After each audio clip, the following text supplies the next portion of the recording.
Valsad city પોલીસની ટીમે ધરમપુર ચોકડી ઓવરબ્રિજ પાસેથી એક રેનોલ્ટ કીગર કારમાં લઈ જવાતો 83,125 રૂપિયાના દારૂ સાથે ચાલકને ઝડપી પાડ્યો।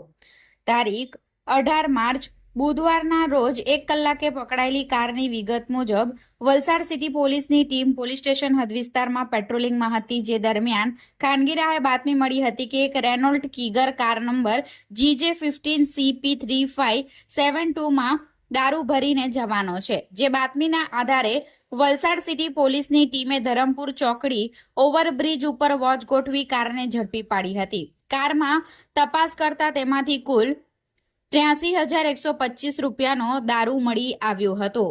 દારૂ અને કારની કિંમત મળી પોલીસે કુલ 5,83,125 રૂપિયાના દારૂ સાથે એકને ઝડપી પાડ્યો।